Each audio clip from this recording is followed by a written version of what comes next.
ఆదికాండము 25వ అధ్యాయము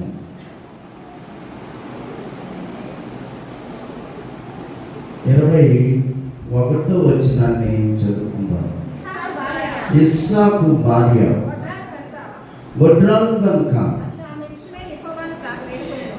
అతడు ఆమె విషయమై యెహోవాను వేడుకొనె.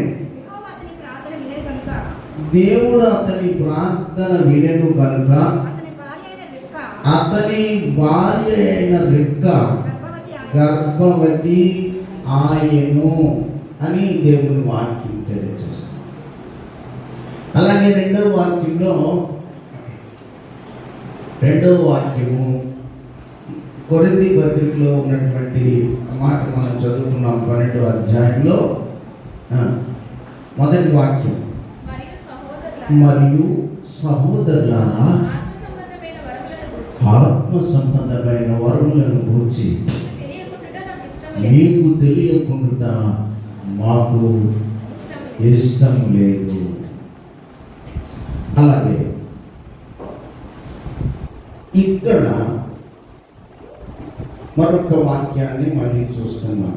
9వ వచనంలో ఇక్కడ కృపావరములను గూర్చి రాయబడి ఉన్నారు. 10వ వాక్యాన్ని బట్టి మరి ఒకరికి అద్భుత కార్యములను చేయు శక్తియు, మరి ఒకరికి ప్రవచన వరమును, మరి ఒకరికి ఆత్మల వివేచనలు, మరి ఒక నానా విధములైనటువంటి వరములను దేవుడు మనకు అనుగ్రహించినని వాక్యం తెలియజేస్తాం. వరము, నూతన వరము, ఇది నా అంశం. నూతన వరము ఇక్కడ ఈ యొక్క చదువుకున్న పాత నిబంధనలో ఉన్నటువంటి మాటలు మనం చూసినప్పుడు ఈ 25, 21వ వచనంలో ఇస్సాకు యొక్క భార్యకు మొట్టమొదట అబ్రహాం పరిస్థితి కూడా అంతే. ఆ తదుపరి దేవుడు దర్శనమిచ్చి ఇస్సాకునిచ్చాడు. ఆ తండ్రి వారసత్వం ఇలా వచ్చింది. తర్వాత తన యొక్క కుమారుడైనటువంటి ఇస్సాకు కూడా గర్భబలం లేనటువంటి రిబ్కా గర్భబలం లేనటువంటి కొంతకాలం గడిచిన తర్వాత ఈ రిబ్కా ప్రార్థన చేస్తుంది, కానీ తన హృదయంలో నుండి వచ్చినటువంటి ప్రార్థన కాదేమో. ఒక్కొక్కసారి మనం జ్ఞాపకం చేసుకోవాలి.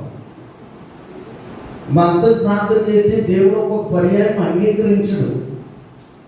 కోరిక నాలో ఉన్నది, ఆధ్యాత్మికమైనటువంటి కోరిక నాలో, ఇవి గత సంవత్సరం నెరవేరలేదు ప్రభువా, ఒకసారి ఈ సంవత్సరం నన్ను జ్ఞాపకం చేసుకో. ఇస్సాకు చేస్తున్న ప్రార్థన దేవుని దగ్గర యథార్థమైనదని దేవుడు అనుగ్రహించి ఆ ప్రార్థన విజ్ఞాపన అంగీకరించి ఒకేసారి 2 బహుమానాలు ఇచ్చారు. ఇటువంటి పవిత్రమైన ప్రార్థన మనకు కూడా ఉండాలి. నీ కోసం, నీ పిల్లల కోసం, నీ భర్త కోసం, నీ భార్య కోసం, తప్పిపోతున్నటువంటి నీ అన్నదమ్ముల కొరకు, తొలగిపోతున్నటువంటి అక్క చెల్లెల కొరకు, సతాన మనుగడలో పోతున్నటువంటి నీ యొక్క నడవడికను బట్టి దేవుని దగ్గర స్పష్టమైన, శ్రేష్టమైన, విశిష్టమైన ప్రార్థన చేసేవారిగా ఉండాలి. దేవుడు విన్నాడు. ఇసాకు, నీ ప్రార్థన నేను విని ఉన్నాను. నీ పవిత్రమైన, పరిశుద్ధమైన, నిష్కలంకమైన, నిర్దోషమైన, ఎంతో విశిష్టమైన ప్రార్థన నేను అంగీకరించాను. ఇదిగో తీసుకో. ఎంత మంచి సాక్ష్యం, ఎంత మంచి సాక్ష్యం. పౌలు అంటున్నాడు కదా, కృపావరములు అనేక వరములు ఉన్నాయి. ప్రార్థించడంలో కానీ, ధ్యానించడంలో కానీ, వాక్యం చదవడంలో కానీ, పాటలు పాడటంలో కానీ, దేవుని పరిచయం చేయడంలో కానీ, దేవునికి ఇష్టమైనటువంటి పాత్రగా నీవు జీవించడంలో కానీ కృపావరములు అనేక ఉన్నవి. పౌలు గారు చెబుతున్నాడు, ఆ కృపావరములను నీకు అనుగ్రహిస్తాను. నీ విశ్వాసం కలిగి, నమ్మకం కలిగి, యథార్థత కలిగి, పవిత్రత కలిగి, నిరీక్షణ కలిగి, దేవుని యందు భయం కలిగి, భక్తి కలిగి నువ్వు కొనియాడినప్పుడు, వేడుకున్నప్పుడు దేవుడు తప్పక నీకు దయచేస్తాడు. దేవుడు సర్వోన్నతుడు, దేవుడు సర్వాంతర్యామి, దేవుడు ఆశ్చర్యనందు, దేవుడు ఆలోచనకర్త, నిత్యుడు తండ్రి. బలహీనులను బలవంతులను సమానముగా చూసేటటువంటి దేవుడు.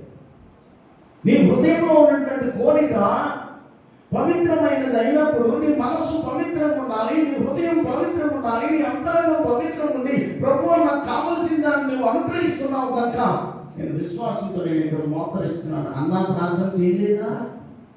3 దినాలు ఉంది మోకాళ్ళ మీద, 3 దినాలు అంటాడు పాస్టర్ గారు. అంటున్నాడు పాస్టర్ గారు ఇప్పుడు నగలెట్టాడు ఏమో అయినట్టు. పాస్టర్ గారు అంటే అమ్మ ఎటు రేయి మామిడి మోకాళ్ళ మీద ఉన్నా 3 రోజులు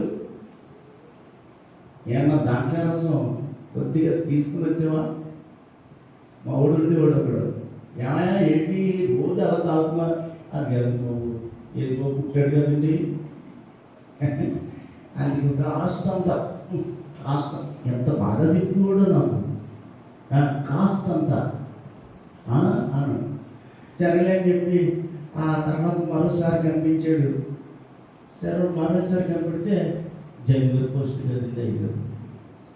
జనవరి 1 కాబట్టి ఏం చేశాడంట, ఏజ్బాబు పుట్టినప్పుడేమో కాస్తంత చక్కగా మళ్ళీ ఏళ్ళలాగానే పుట్టిన దగ్గర కాస్త.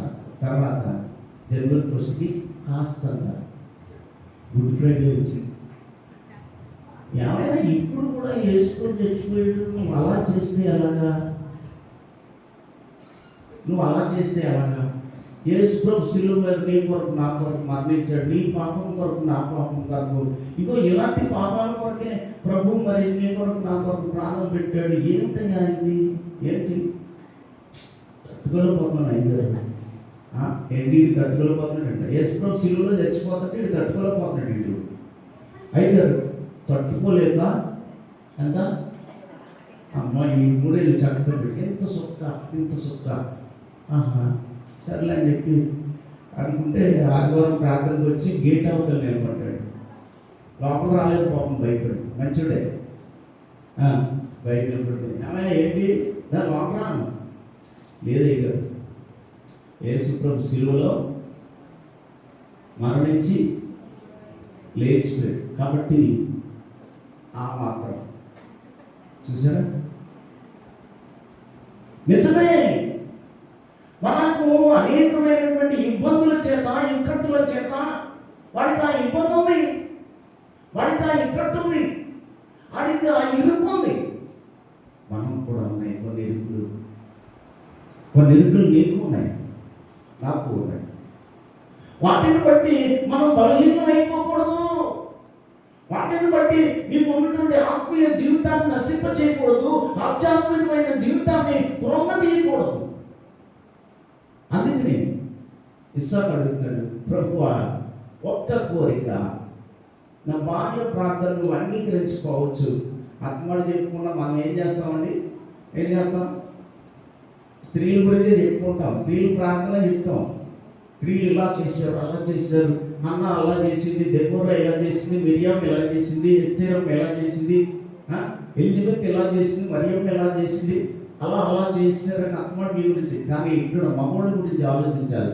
భార్య ప్రార్థన దేవుడు వినలేదేమో అని భర్త ప్రార్థన చేయ ఒక్క వరాన్ని నాకు అనుగ్రహించుకో. నేను ఆర్థికంగా ఇబ్బందుల్లో ఉన్నాను ప్రభువా, నీ కృపను నాకు అనుగ్రహించిన ఎప్పుడైనా ప్రార్థన చేసావా? నా భార్య అస్వస్థతతో పడి ఉందని ఎప్పుడైనా ప్రార్థన చేసావా మనం? అందుకనే అన్నతో అన్నాడు, నువ్వు ద్రాక్షారసమును తాగించలేము. అందుకే ఆ మత్తులో నీవు ప్రార్థన చేస్తున్నావు, ఆ మత్తులో నీవు ముఖాల మీద ఉన్న ఆ మత్తులో నీవు దేవునికి విజ్ఞాపన చేస్తున్నావు. అమ్మా నువ్వు అయ్యా లేదు, నా హృదయంలో ఉన్నటువంటి వేదన నీకు తెలియచేస్తున్నాను నా దేవుడికి. నా దేవుడు ఈ దినాన్ని నా మొర వినకుంటే నేను బయటికి వెళ్ళను. అందుకే శ్రేష్టమైనటువంటి కుమారుని దేవుడు అనుగ్రహించి ఉన్నాడు. అందుకే దేవుని వాక్యము 2వ అధ్యాయము కొరింథీ పత్రిక 9వ వాక్యంలో ఒక మాట ఉన్నది, చక్కని మాట. 9:15 2వ కొరింథీ 9:15 చెప్పశక్యము గాని ఆయన వరమును గూర్చి దేవునికి స్తోత్రము చేయాలి. ఇది ఆత్మ సంబంధమైనటువంటి వరాలు. ఎప్పుడో పడిపోయావు, నువ్వు పడిపోయిన చోటే నిలబడాలనుకుంటున్నావు. ఎప్పుడో నువ్వు కృంగిపోయావు, నువ్వు కృంగిన చోటే నేను బలపడాలని నువ్వు ఆశపడతావు. ఆత్మ సంబంధమైన వరము, చెప్పశక్యముగా వరాలు మన దగ్గర దేవుడు పెట్టాడు. ఈ చెప్పశక్యం గాని వరములు మన దగ్గర ఉన్నవి, అవి రహస్యముగా ఉన్నవి. ఆ రహస్యముగా ఉన్న దానిని నువ్వు వాక్యము ద్వారా కనుగొని దేవుణ్ణి అడిగేదానికి ఉండాలని వాక్యం తెలియజేస్తాం. ఎప్పుడైతే తండ్రి నీ వరాన్ని నాకు అనుగ్రహించు అని ప్రార్థన చేస్తావో, ఇస్సాకుకు రెబెకాకు ఇచ్చినటువంటి గొప్ప సంతానము ఒక్క పర్యాయమే 2 బహుమానాలను పొందుకున్నాడు. దావీదు ప్రార్థన చేస్తాడు. చూడండి ఒకసారి 27వ కీర్తనలో 27వ కీర్తన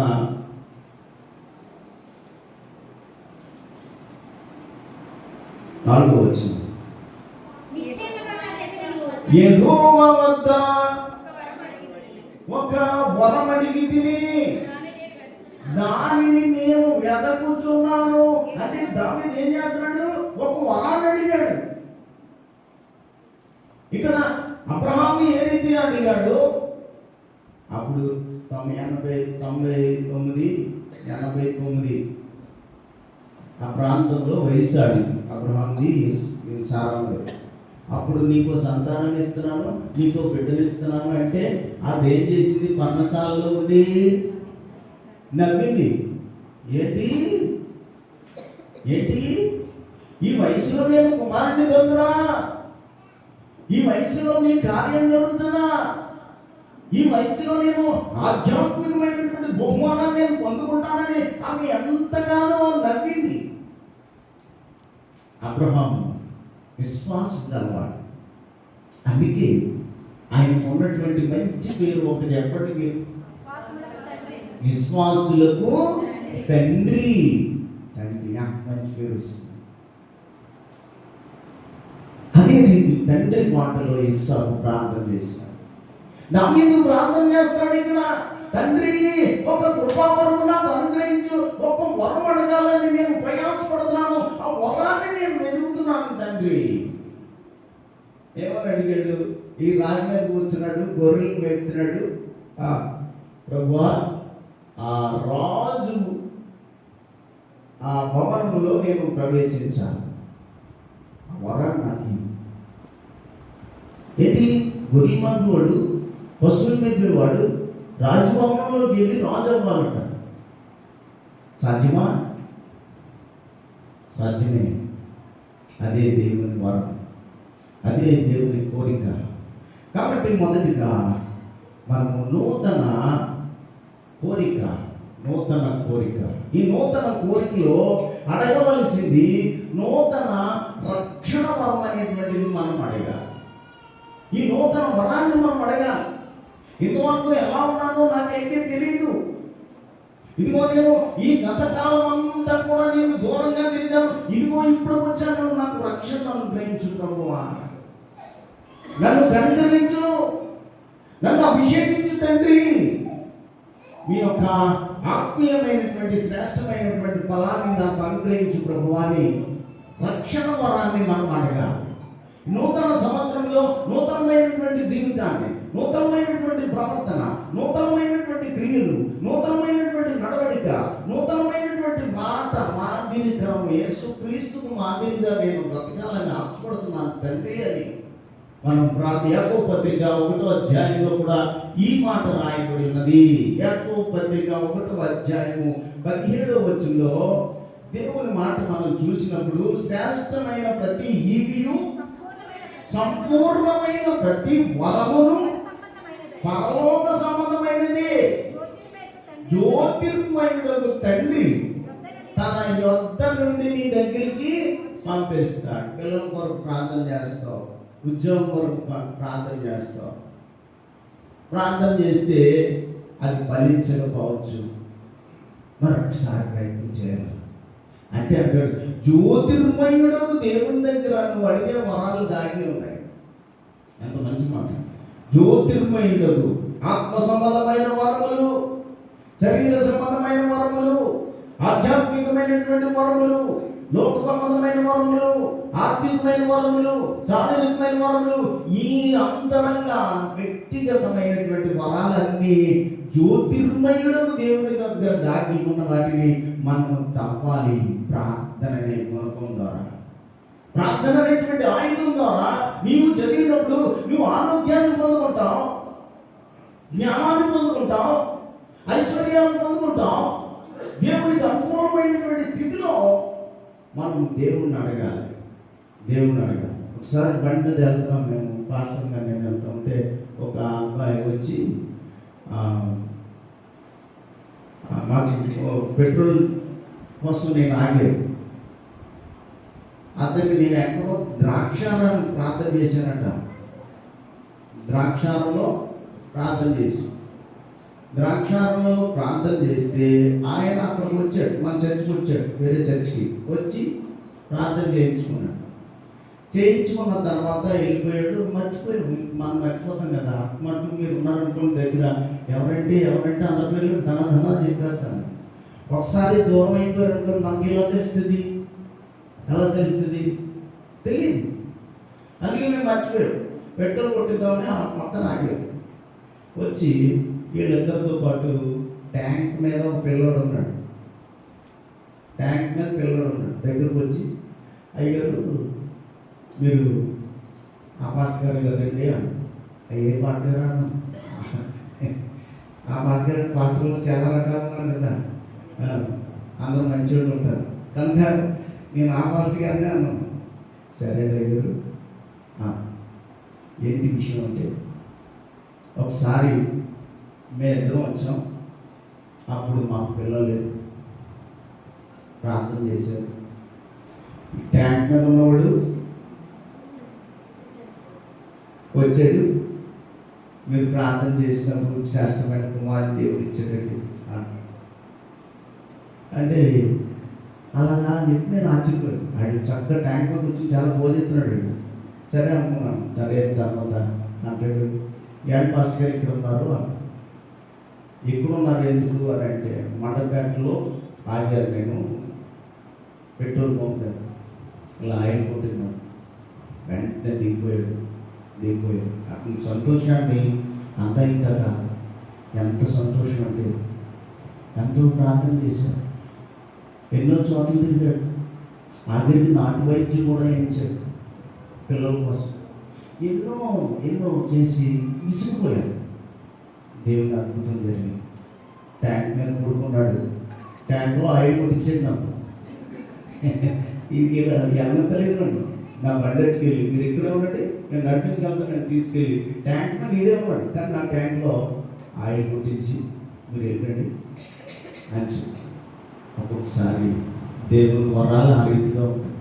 నువ్వు దుఃఖంలో ఉంటావు, శ్రమలో ఉంటావు, ఆర్థికమైన ఇబ్బందులు ఉంటాయి, శారీరకమైన ఇబ్బందులు ఉంటాయి, వ్యక్తిగతమైన ఇబ్బందులు ఉంటాయి.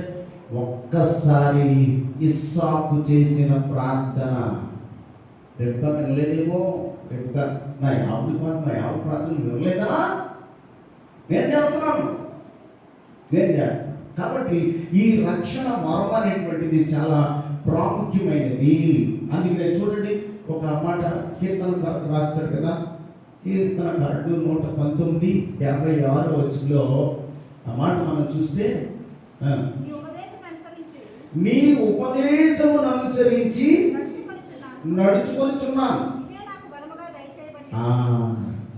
ఒక వరాన్ని దయచేయి ప్రభువా. దావీదు ఎంత చక్కగా మాట్లాడు. అడగాలి. నువ్వు ఏకాగ్రత కలిగి ప్రభుతో మాట్లాడే శక్తిని సంపాదించుకోవాలి.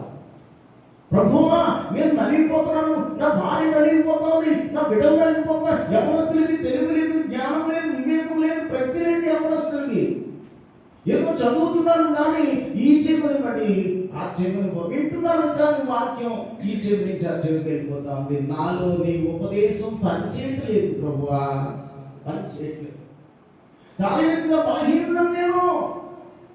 కాబట్టి ఎంత చక్కగా, నాకు వరముగా దయచేయి ప్రభువా. నేను కోరేది, నేను కోరుకునేది, నేను రాజుగా ఉండాలి.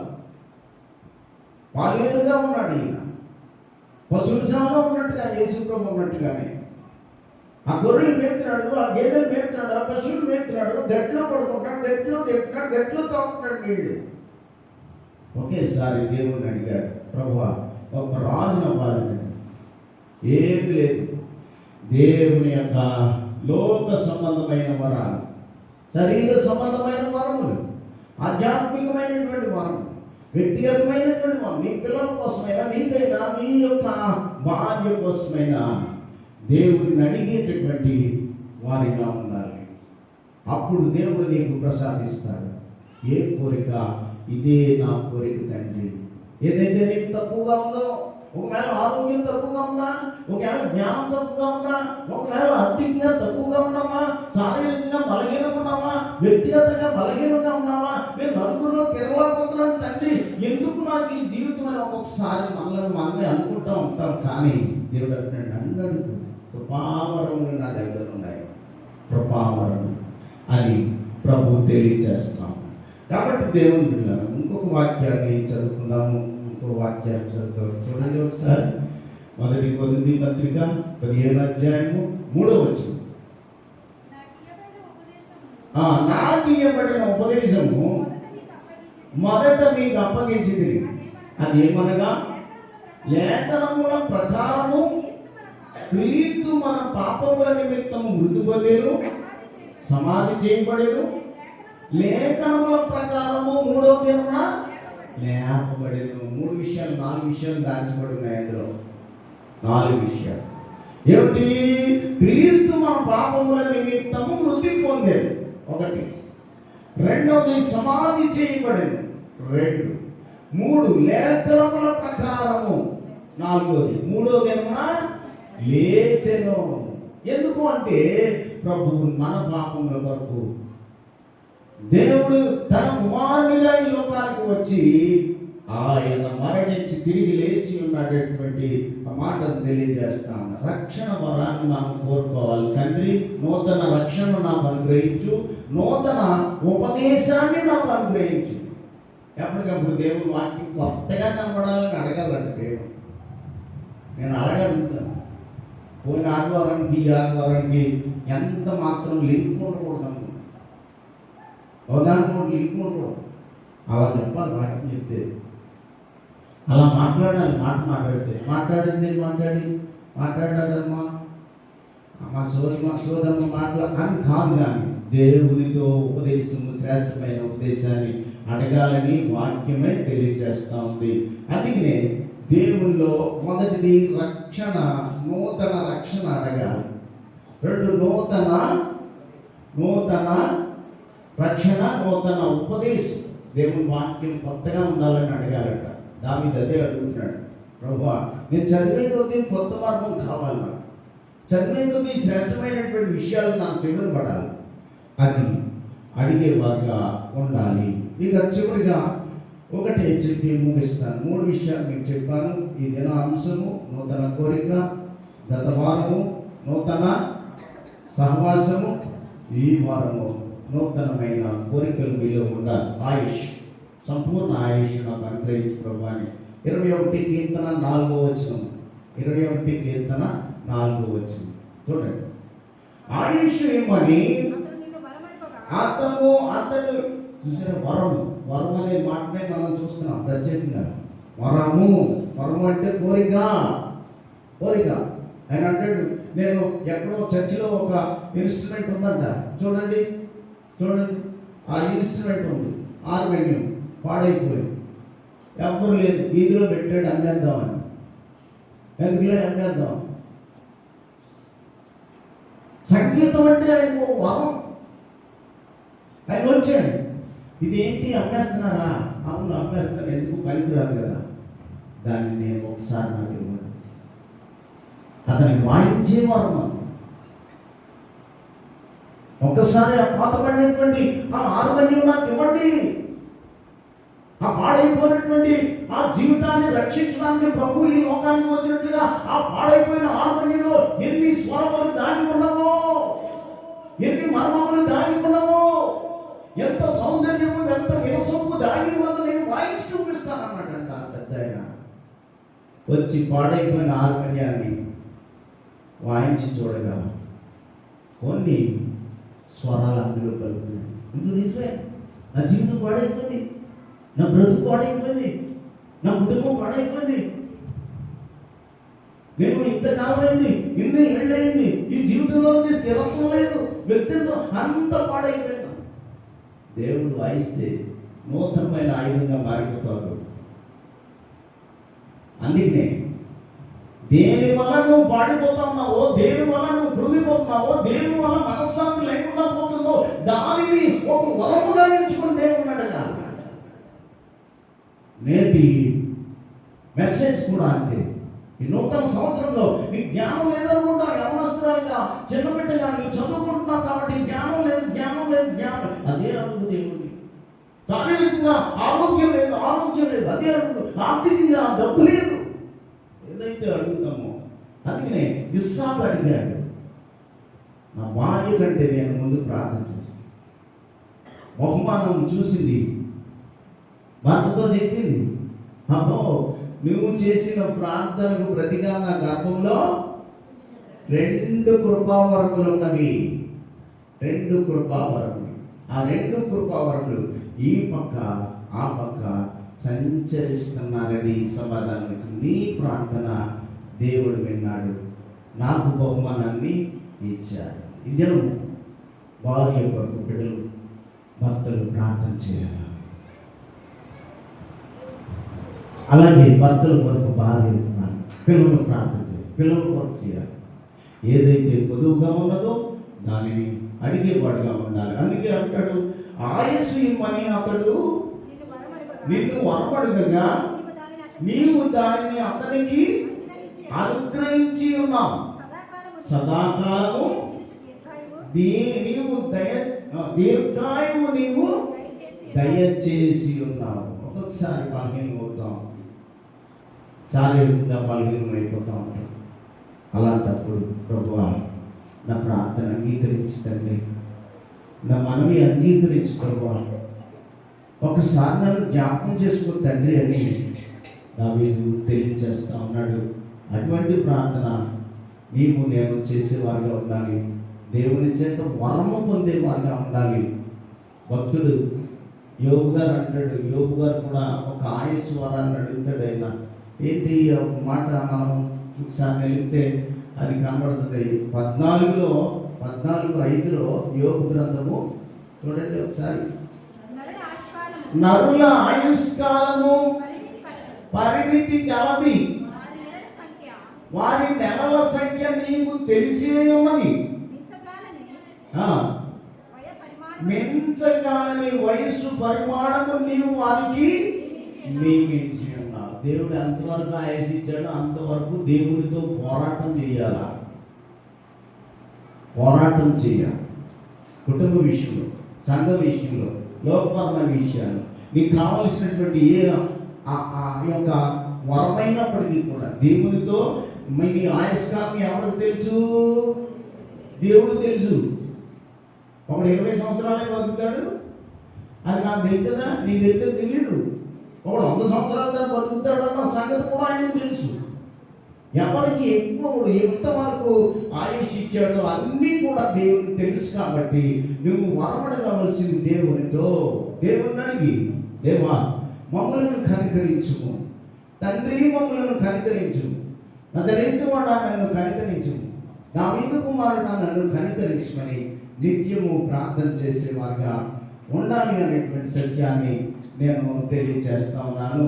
అదేవిధంగా మరి వాక్యంలో సొలొమోను కూడా ఒక మాట చదువుకుని ప్రార్థన యొక్క గొప్పతనము, దేవుణ్ణి అడిగే విధానం ఎలా ఉండాలి అని ఆయన కూడా ఒక మాట తెలియజేస్తాడు. 10:27 సామెతల గ్రంథంలో ఒక మాట చదివి చూసి ముగించేస్తాను. రండి. యెహోవా యందు భయభక్తులు కలిగి, దేవుని యందు భయభక్తులు కలిగి దీర్ఘాయువునకు, ఈ సంవత్సరం ఆది నుంచి అంతం వరకు దీర్ఘాయువు నాకు అనుగ్రహించు ప్రభువా. గత సంవత్సరాలన్నీ దీర్ఘాయువు ఇచ్చావు. గత సంవత్సరాలన్నీ ఎంతో కష్టాలు ఉన్నాయి, నష్టాలు ఉన్నాయి, వేదన ఉన్నది, కన్నీళ్ళు ఉన్నాయి, దుఃఖం ఉన్నది, వేదన ఉన్నది, సమస్తము కూడా ఎన్నో సమస్యలు నా జీవితంలో నిన్నటి వరకు నాకు ఎంతగానో ఈ 2024 సంవత్సరం వరకు నన్ను ఎంతగానో కృంగిపోయాను తండ్రి. సాతాను కృంగదీసింది. ఇదిగో నూతన సంవత్సరంలోకి వచ్చాను.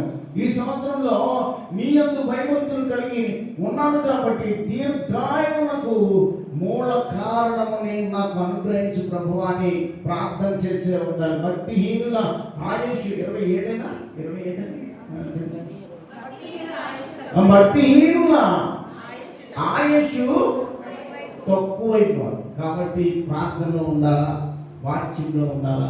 మన ఆయుష్ మన చేతిలో ఉంది. మన ఆయుష్ మనం కిందకి దిగజార్చుకునే వారుగా ఉండకూడదని వాక్యం తెలియజేస్తాం. కాబట్టి హన్నా వలె ప్రార్థన చేసి వరమును పొందాలి. అబ్రహాం వలె ప్రార్థన చేసి వరమును పొందాలి. మరి ముఖ్యంగా ఇస్సాకు, రెబ్కా వలె ప్రార్థన చేసి మనము వరమును పొందాలని వాక్యం తెలియజేస్తుంది. భక్తిహీనుల ఆయుస్సు తక్కువైపోతుంది. భక్తిహీనత నీలో ఉండకూడదు. భక్తిహీనత నీలో ఉండకూడదు. అందుకనే ఎవరికి తగినట్టు అందరు వాగ్దానాలు చూశాను. నేను అందరు వాగ్దానాలు చూశాను. శ్రేష్టమైన వాగ్దానాలు ఇచ్చాడు దేవుడు అందరికీ. చర్చిలో ఒక ఆయన ఏంటంటే, ఎందుకంటే ప్రతి సంవత్సరం నేను తీసుకుంటున్నాను. ఒక ఆయన ఉన్నాడు. ఒక ఆయన అంటే ప్రతి సంవత్సరం తీసుకుంటున్నాను నేను, ఎందుకంటే ఈ సంవత్సరం నాకు వాగ్దానం నీకు విరోధంగా వచ్చిందనుకో భయపడకూడదు. నాకు తప్పు ఉందన్నమాట, అది ఏదో దోషం ఉందన్నమాట, నేను దేవుని దగ్గరగా జీవిస్తలేదన్నమాట. వాగ్దానం వస్తే ఆ వాగ్దానం పక్కన పెట్టేస్తాం. అందులో ఉన్నటువంటి రహస్యాన్ని ఏంటో నువ్వు తెలుసుకుని వాక్యానుసారంగా నీ జీవితాన్ని సరిదిద్దుకోవాలి అని అన్నాడు. వద్దండి అంటే వెంటనే వాక్యం ఒక వాగ్దానం ఇస్తే ఈసారి తీసుకోండి తీసుకున్నారు. ఆయన తీసుకున్న వెంటనే శ్రేష్టమైనటువంటి ఇంట్లో ఆశీర్వాదం తెలుసుకుని, సత్యం తెలుసుకుని, దేవుడు గొప్పవాడు. దేవుడు గొప్ప. మనల్ని బలహీనం పరచడానికి సాతాను గాడు మనల్ని కృంగదీస్తూ ఉంటాడు. అదే ఆత్మీయ విషయాలైన, ఆర్థికమైన విషయాల్లో, శారీరకమైన విషయాల్లో, వ్యక్తిగతమైన విషయాల్లో, లోకపరమైన విషయాల్లో, ఆధ్యాత్మికమైనటువంటి విషయాల్లో మనల్ని కృంగదీయడాన్ని, చదువులోనైనా, ఉద్యోగంలో అయినా, కుటుంబంలో అయినా నేను లొంగదీస్తున్నాడంటే నీవు తన వైపు తిప్పుకోవడానికి ఈ రీతిగా చేస్తాడు. భక్తిహీనుల ఆలోచన నీకు ఉండకూడదు. భక్తిహీనుల ఆలోచన. ఇక ప్రసంగి అంటాడు సొలొమోను 17:17 అధికముగా దుర్మార్గపు పనులు చేయకము, బుద్ధిహీనముగా తిరగవద్దు, నీ కాలమునకు ముందు నీ వేళ చనిపోవద్దు. చూసారా ఎంత మంచి మాట. బుద్ధిహీనంగా తిరిగినా, ఇంకా ఇంకేమన్నాడు, దుర్మార్గంగా తిరిగినా, బుద్ధిహీనంగా తిరిగినా, శరీరానుసారంగా తిరిగినా, లోకపరంగా తిరిగినా దేవుడు నీకు అనుగ్రహించిన కాలానికంటే ముందే అయిపోతాడు. వాక్యం అర్థమైంది అనుకుంటాను. ఇది అలా చెప్పాలి, అన్ని లేని వాళ్ళకి చెప్పాలి. ఇక్కడ ఎంత మంచి మాట ఉంది. అధికముగా దుర్మార్గపు పనులు చేయము, బుద్ధిహీనముగా ఇష్టానుసారముగా తిరగకము, కాలమునకు ముందుగా నీ వేళ చనిపోదువు. అలా చేయకు, తప్పు చేయకు, దేవునితో ముడిపడి ఉండు. ఇది దీని అర్థం. నీకు కావాల్సింది దేవుణ్ణి అడుగు. అది జ్ఞానమైనా, అది డబ్బైనా, అది వస్త్రమైనా, అది తిండైనా, నీ జీవన విధానమైనా, మనము ప్రక్కతో బట్టి నీ మార్గాన్ని పెడదారిని పెట్టి సాతాను దగ్గరైతే సాతాను యొక్క క్రియలకి నీలోకి వస్తే దేవుడు నాకు నియమించిన కాలం కంటే ముందే నేను చనిపోతానని వాచించు. అడగా, తండ్రి సంపూర్ణమైన ఆయస్సి, సంపూర్ణ రక్షణ నాకు అనుగ్రహించు, నీలో జీవించే భాగ్యాన్ని నాకు అనుగ్రహించు ప్రభు అని నిత్యము మనము దేవుని అడిగేవారుగా ఉండాలని దేవుని వాక్యం తెలియజేస్తా ఉంది. కాబట్టి దేవుని బిడ్డలారా, ఒకటి ఇస్సాకు యొక్క ప్రార్థన అంగీకరించి దేవుడు ఒకే పర్యాయం 2 బహుమానాలు ఇచ్చినట్లుగా ఈ సంవత్సరంలో మీ విజ్ఞాపన దేవుడు అంగీకరిస్తాడు, మీ విన్నపం దేవుడు అంగీకరిస్తాడు. మీరు అడిగే ప్రతి వరాన్ని, ప్రతి కోరికని దేవుని చిత్తానుసారంగా జరగడానికి ఆయన కృపని అనుగ్రహిస్తాడు. అందుకనే దేవుల్లో మనం నిరంతరం కూడా ఆయన ఉపదేశాన్ని వినాలి, ఆయన రక్షణ మార్గంలో నడవాలి. ఆయన ఆయుష్ నీవు, ఆయన నిర్ణయించిన ఆయుష్ నీవు నేను తీసుకోవాలి. ఈ రీతిగా నీవు లేని దాని కొరకు దేవుని అడుగు. అన్నవలి, దెబోరవలి, ఎస్తేర్ వలి, మిరియాం వలి. మిరియాం గారు ఏం చేసి తెలుసా? చిన్న తంబూరా ఇట్లా పట్టుకుని పాటలు పాడతాను కదా, పాటలు పాడతాను. ఆ తంబూరు ఇలా పట్టుకుని ఎర్ర సముద్రం దగ్గరికి వెళ్ళి మోషే వాళ్ళు చెప్పి వీళ్ళందరూ పెద్దలందరి దగ్గర నుంచి పాట మొదలెట్టిన కాసేపు ఈయనేమో చేయాలి. వెంటనే ఎంత పెద్ద కష్టమైన 2 పాయలుగా ఇడిపోద్ది. ఎంత కష్టమైన, ఎంత శోధనైనా. చిన్నబిడ్డలు అనుకుంటారు, నాకు తెలియలేదు, జ్ఞానం లేదు, వివేకం లేదు, ఈ దినము నేను ఈ సంవత్సరం ఎలా పరీక్షలు రాయాలనుకుంటాను. కానీ దేవుని అడుగు, దేవుని అడుగు, అప్పుడు నీకు జ్ఞానాన్ని ఇస్తాడు. అలాగే పెద్దవారు నీకు లేని దాన్ని దేవుని దగ్గర పెట్టి పదే పదే గోజాడినప్పుడు తప్పక దేవుడు అనుగ్రహిస్తాడు అనేటువంటి సత్యము దేవుని వాక్యంలో తెలియజేస్తుంది. 1, నూతన రక్షణ నీకు కావాలి. 2, నూతన దేవుని ఉపదేశాన్ని వినాలి, నూతన ఉపదేశం వినాలి. దేవుడు బైబిల్ చదువుతుంటే పొద్దునే లేస్తాం, చదువుతాం, ఏమేమి చెప్తున్నాడో ఒకసారి జాగ్రత్తగా వినాలి. ఇవాళ చెప్పేది ఏంటి, ఇదా అని ఆలోచించాలి. ఇక 3వది, నూతన ఆయుష్ నాకు అనుగ్రహించుకోవ, నూతన కోరిక ఈ దినాంశం. ఆ రీతిగా మిమ్మలను ఆయన శిలువ చాటును మరుగుపరిచి, ఆయన రక్తంతో ప్రోక్షించి, ఆకాశపు వాకిలిప్పి ఆశీర్వదించి, ఈ జనవరి నెల నుండి మరల డిసెంబర్ నెల వరకు దేవుడు మనల్ని కాచి కాపాడి ఆకాశపు వాకిలిప్పి ఆశీర్వదించును గాక. ఆమేన్.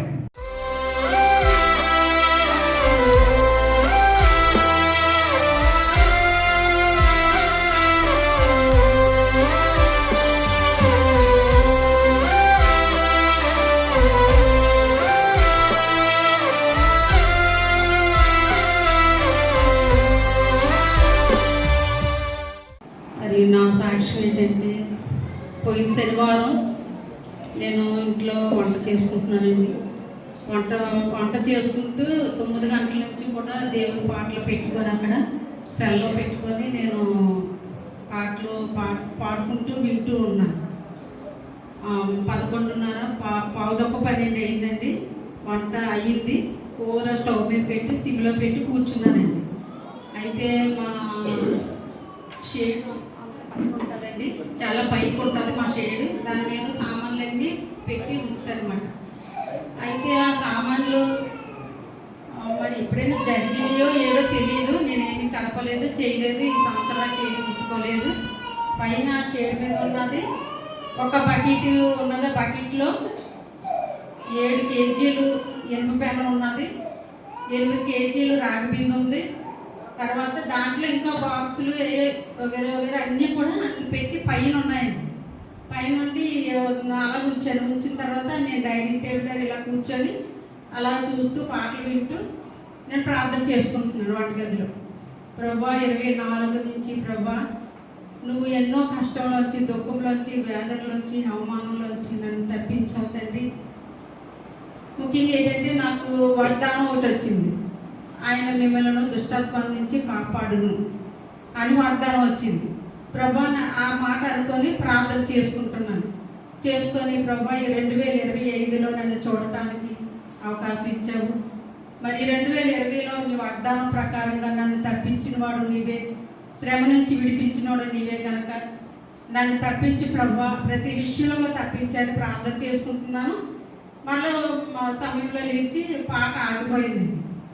రావాలి యేసయ్యా నీవే రావాలి, అందరూ విడిచినా నువ్వు ఎడబాయి అని పాట ఎట్టుకొని నేను పాట అలా తీసిన అయ్యి ఆగిపోయింది అనేసి ఇలా ఒంగోని సెల్ ఇలా నొక్కానండి. అయితే అది నా మీద కింద ఇలా వంగుంటే వెనక్కి పడున్నామో నాకు తెలియదు.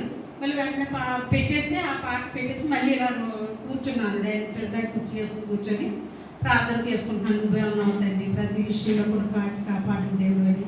అలాగే నా భర్త కొరకు, నా బంధువుల కొరకు, అందరి కొరకు ప్రభా నువ్వు 2025లో సమాధాన పరచాలి తండ్రి. నువ్వే కాచి కాపాడాలి ప్రభా. ప్రతి ఒక్కరిని కూడా నువ్వు చేయి పట్టుకొని నడిపించాలన్న తండ్రి మా సంఘంలో కూడా. ఇలాగే ప్రార్థన చేసుకుంటున్నాను. చేసుకుంటూ సిమ్లో పెట్టాను ఆ కూర పెట్టి అలా చేసుకుంటప్పటికి ఈ గొమ్మని అలా చేసుకునేటప్పుడు మనం పడిపోయింది నా మీద. పడిపోయి అయితే ఇలా ఎత్తాను కాబట్టి ఇక్కడ ఈ నొసల దగ్గర పడితే అప్పుడు అంటే పైన ఉన్న మా ఇంటి వాళ్ళకి వినపడ్డది, పక్కన ఉన్న వాళ్ళకి వినపడ్డది, ఎదురింటి వాళ్ళకి వినపడ్డది. నేను అనుకున్నాను బావి షేప్ పడిపోయిందిరా అంటున్నానండి. ఇంకా నాకు గట్టిగా నొక్కేసాను, పట్టుకొని ఆ దెబ్బ తగిలిన దగ్గర గట్టిగా నొక్కేసాను కానీ చీరుకుపోయింది, బ్లడ్ వస్తుందని నాకు తెలియదు. అయితే ఏంటి మమ్మీ నీకు ఎన్నిసార్లు నా సామాన్లు తీసుకోవడమంటే పండగ అయిపోయినా అవన్నీ మనుషులు తీసుకొని తీయించేసి నాకు కావాల్సినవి తీసుకొని మిగతా ఎవరికైనా ఇస్తాను అని చెప్పాను. నువ్వు ఎప్పుడు అలాగే అంటావు అనేసి అవన్నీ ఏరుతున్నాడు ఆ బకెట్లో అయ్యి తీసి నాకు పోలేదు దేవుడు ఇంకా చిన్న దెబ్బ కూడా తగలుకున్నాను. అందుకే నాకు దెబ్బ తగిలిందేమో చీకటి కమ్మేస్తుంది నాకు ఎటుగాని బాబా చూడండి కంకర రాయి మీద సుత్తేసి కొడితే ఎలా వస్తుంది అలా కొట్టిందండి ఆ దెబ్బ నాకు. కానీ దేవుడిచ్చిన బలము, దేవుడిచ్చిన ఆరోగ్యము, విశ్వాసం చేసిన సంఘం చేసిన ప్రార్థనలు మమ్మల్ని కాచి కాపాడేయండి. ఆ దినం ఆ దెబ్బతో అయితే నేను చనిపోతున్నాము. దేవుడు దుష్టత్వం నుంచి నన్ను కాపాడుతాను వాగ్దానం చేసిన రీతిగా నన్ను దేవుడు కాచి కాపాడి మీ ముందు ఇలా సాక్షి చెప్పడానికి నాకు ఇచ్చిన గొప్ప అవకాశం కోసం నేను చాలా సంతోషపడుతున్నానండి. దేవునికి ఎన్నో వేలాది స్థుతులు స్తోత్రాలు చెల్లిస్తున్నాను. అయితే అలాగన్నప్పుడు వెంటనే నేను ఇలా గట్టిగా పట్టుకున్నప్పటికీ వీరికి నాకు మా బాబుకి బ్లడ్ అవుతుంది, నాకు తెలియదు తనకే తెలియదు. అంటే అవును బాబు బొరుపు వచ్చేస్తుందని గట్టిగా పట్టుకున్నానని నేను కూడా చక్కబెడతానని ఇలా చేయి తీసానండి. ఇంకా యాక్సిడెంట్ అవుతుంది చూడండి అలా నా నైటీ అన్నీ తడిచిపోయి అయ్యి బాబు మమ్మీ బ్లడ్ వచ్చేస్తుంది మమ్మీ అంటే వీళ్ళు చెల్ల పట్టుకొని ఆ గదిలోంచి ఈ గదిలోంచి నేను అటు ఇటు తిరిగేస్తున్నాను కానీ నాకు కాళ్ళు చేతులు అప్పటికే వాంతి అవుతుందండి. అప్పటికే నాకు వికారం వచ్చేస్తుంది. నాకు బాత్రూమ్కి వెళ్ళాలని వచ్చేస్తుంది. ఏంటి బాత్రూమ్ని ఎన్నిలా వచ్చేస్తున్నాయండి అని అస్సలు చెప్పలేదండి. అయినా సరే ధైర్యంగా ఉన్నాను. ఏసు రక్తం చేయి, ఏసు రక్తం చేయి, ఏసు రక్తం చేయి అనుకున్నాను. స్తోత్రం అనుకుంటున్నాను. అంటే మమ్మీ నువ్వు ఇక్కడ కూర్చో డాడీ పోతే అస్సలు అవుతుంది డాడీ కంగారు పడిపోతారు డాడీ అస్సలు అవుతున్నాను అసలు అవుతుంటే మమ్మీ బ్లడ్ వచ్చేస్తుందంటే ఆంటీకి ఫోన్ చేయాలన్నా మా తోడుకోళ్ళకి ఫోన్ చేశానండి. అంటే వీడు డాడీకి చెప్తున్నాడు డాడీకి ఇలా చేస్తే కంగారు పడిపోయి బండి మీద వస్తారు స్పీడ్గా వద్దు అని. అప్పుడు కూడా ధైర్యం ఈ ప్రభా ధైర్యంగా ఉన్నాను. బ్లడ్ అలా కాకపోతే నాన్న టవల్ ఎలా కట్టాలని చెప్పానండి. టవల్ తీసుకొచ్చి గట్టి కట్టేశాడండి. అయినా సరే ఆగలేదని బ్లడ్ వచ్చేస్తుంది. మళ్ళీ ఇంకో టవల్ తీసుకురాను. ఆ టవల్ ఎట్టి కట్టుకొని అలా ఉన్నాను. అప్పుడు మా తోడుకోళ్ళు పిలిస్తే అక్క అన్నం పెడుతున్నాను వస్తాను. తాళ్ళకి తెలియదు ఇలా దెబ్బ తగిలిందని. వెంటనే డాడీ నాకు మోసం చూస్తుంది డాడీ రా డాడీ తొందరగా అంటే చిన్నదానికి మీ మమ్మీ నువ్వు కూడా భోజనం చేయరు రాత్రులు మీకు మోసం చేయటంటేనే వస్తున్నాను. అయితే ఈ దగ్గర మోసం చేయనప్పటికే ఇతను ట్యాబ్లెట్లు తీసుకొని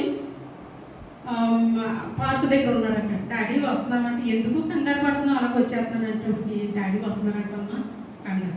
అప్పటికే నాకు కళ్ళు చెట్టు మమ్మీ మూతలు పడుతున్నాయి, కళ్ళు అసలు పట్టంటే ఈలోగా బండి మీద ఎక్కించుకొని వెళ్దాము హాస్పిటల్కి, ఇంకా డాడీ రాలేదు ఎవరు రాలేదు అనేటప్పటికి మా అభికి ఫోన్ చేశాడండి. రే మమ్మీ తీసుకుని తొందరగా రారా అంటే అప్పుడు మా అభి వచ్చి బాబు ఏంటి బ్లడ్లో మునిగిపోయింది మమ్మీ అంటే ఇద్దరు మా మధ్య దగ్గరికి మా తోడుకోదండి, మీరు ఇక్కడ ఉన్నారు మమ్మీ అక్కడ అలాగా బుర్ర పగిలిపోయింది రండి అంటే పరిగెత్తుకుని వచ్చాడు.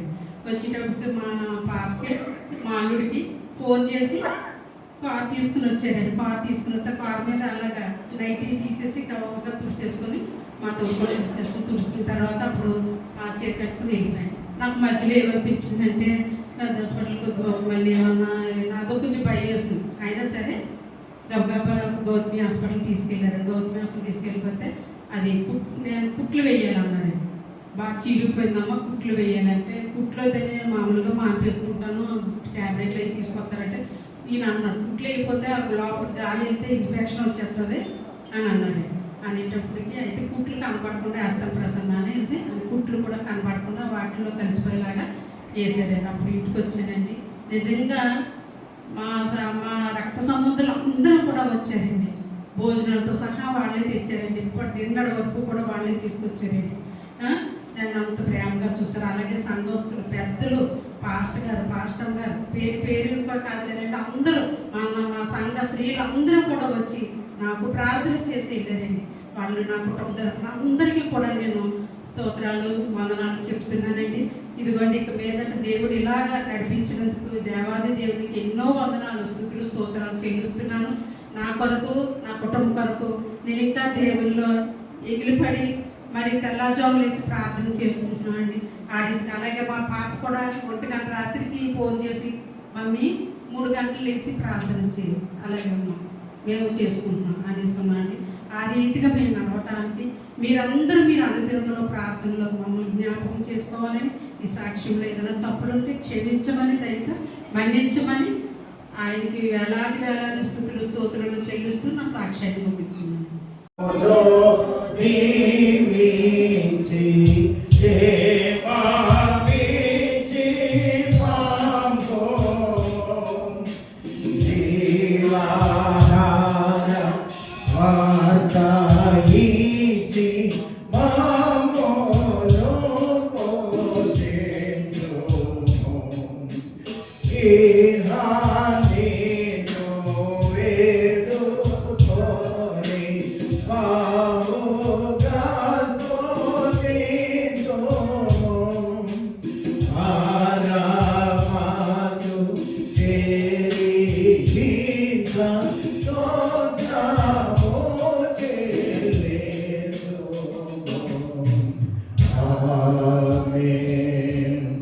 సర్వ సృష్టికర్త అయిన దేవుని ప్రేమ, కృపా సత్య సంపూర్ణుడైన యేసుక్రీస్తు కృప, ఆదరణకర్త అయిన పరిశుద్ధాత్మని ఆదరణ కూడి వచ్చిన మనందరికీ, ఈ దినము రాలేనటువంటి బిడ్డలకు, సంఘంలో బలహీనంగా ఉన్నటువంటి వారికి, ఆయా దేశాలలో పట్టణాల్లో ఉన్న సంఘ సంబంధికులందరికీ దేవుడు సదా తోడై ఉండి దీవించి ఆశీర్వదించును గాక.